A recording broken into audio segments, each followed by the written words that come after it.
Για γυρνά λίγο πίσω. Βιασμός διοδίων 2010. Πάμε. Πάμε. Τώρα φτάνουν στα διόδια της Πελασγίας. Όπου οι κάτοικοι της περιοχής κάνουν αγώνα για να μην πληρώνουν αυτό το χαράτσι. Και εμείς θα στηρίξουμε Παντέλο, σαν περαστική θα στηρίξουμε. Και εμείς αφού στην προηγούμενη φορά που μας έφυγε η Παρθενιά, τώρα δεν το πούμε για πλάκα και θα ανοίξουμε την πάρα.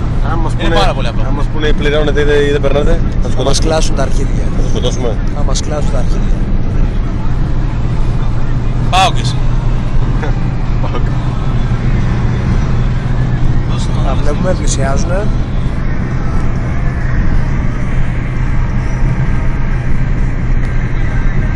Ο άλλος παίρνει και ύπος, το λέει κανονικά.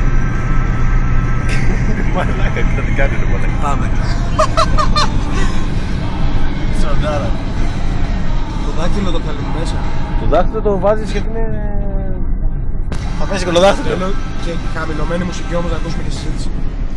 Α, δεν είναι πολλά. Καλησπέρα, δεν πληρώνουμε. Ποιος θα το πει, ο δικός.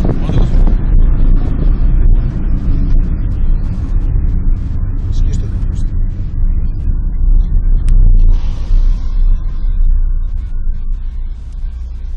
Και κατεβαίνει ο άλλος και... Εδώ δεις το άνοιξε. Το άνοιξε και το παράτησε και ανοιχτό. Όταν το έκανα πως σβήνει γράφει. Φορτηγατζής και το φαντάζομαι το έχει κάνει σύστημα.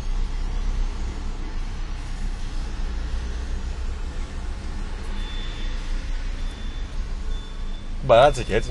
Πέρασε και ο άλλος. Η διέλευση διοδίων χωρίζεται σε δύο μέρη. Στο προειδοποιητικό και στο εκτελεστικό. Το προειδοποιητικό το αναλαμβάνει ο Παντελής. Το εκτελεστικό ο Σταύρος. Πάμε. Μπροστά πρέπει να κάνει σειρά σου γιατί βλέπω παραλλαγές. Είσαι ρε σειρά. Πού είσαι ρε σειρά. Μετά δεν θα πληρώσουμε. Θα το κλείσουμε εμείς, μην αγχώνεστε.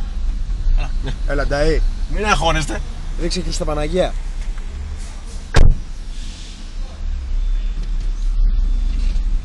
Φύγε, φύγε, φύγε. Τα λέμε ρε!